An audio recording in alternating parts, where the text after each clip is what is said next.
So originally I wasn't going to make a video today, but I went to the pet store with my mother, and I'm pretty sure I ran into Belle Delphine's hitman, Tiffany. We parked in the parking lot outside the pet store, and immediately after we parked, this car, like, aggressively parked right beside us. My mother got out, and I was on my phone, but out of the corner of my eye, I saw the woman in the black sedan that parked next to us aggressively get out of the car. And it was this short, pudgy, brunette, curly haired woman that I didn't get a very close view of. And I didn't think anything of it. Mom leaves. She goes to the pet store. She comes back. She says to me when she gets in the car, "Oh, that car's from Kentucky. They sure have come a long way." Tiffany has lived and has profiles that said she has lived in Kentucky, Tennessee, and Alabama.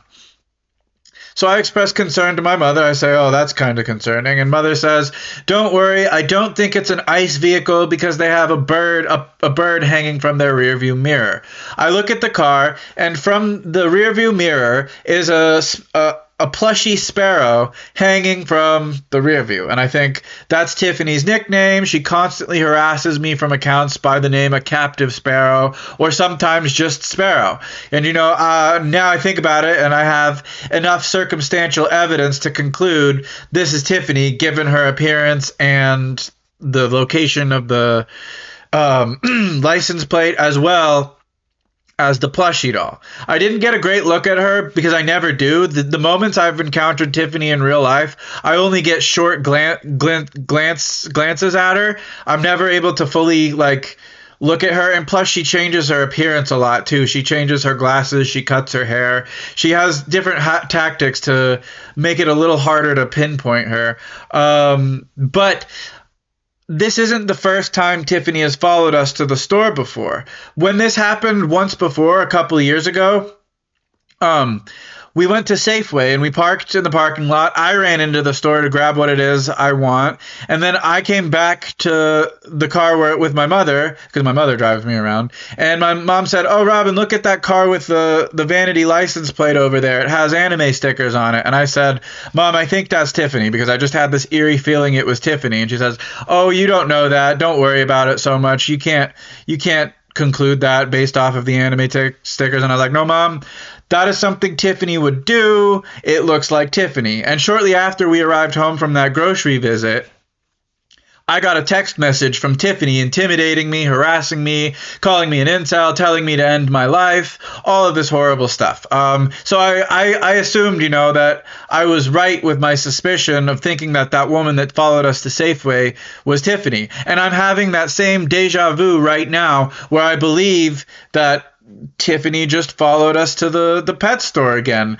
I believe, though I'm not certain, Tiffany has been told to stop contacting me by the police, meaning I may not get a confirmation this time that it was her, but something else strange happened yesterday. So a few months ago, which I've talked about a little bit on this channel, I was talking to this woman on Tumblr who may have been catfishing me, and I stopped talking to her about 6 months ago.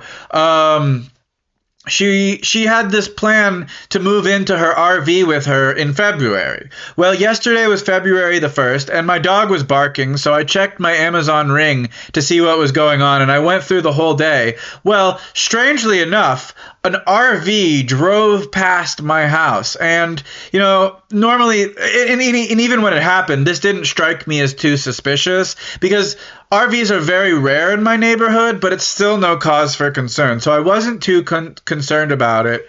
But I often thought that woman I was talking to on Tumblr was Tiffany in disguise, because Tiffany has pretended to be multiple different people in the time I've talked to her. She's created over 5 way more than 5, closer to 10 different personas to talk to me that usually she reveals is her in the end. I mean, even on Twitch alone, I had 2 people talking to me on a Twitch stream once, and both of them were Tiffany, it turned out. And she gave herself up because she made a mistake in keeping track of her characters, but it became obvious that it was Tiffany. Now, this part about the RV is mostly speculation, but it fits Tiffany's MO. Tiffany would do something like this if she had been talking to me about living in an RV with her on Tumblr before. But I am confident enough to say that the woman at the pet store was Tiffany, based on the short glimpse I got of her. I often talk about pattern recognition in regards to the situation with Belle Delphine and her hitman. Typically, historically speaking, the pattern goes: Tiffany contacts me either online or by phone, then she puts herself in my direct space, then shortly later she will attack me. I have this strong feeling that if I am not careful, I will be attacked soon, and there's nothing I can do.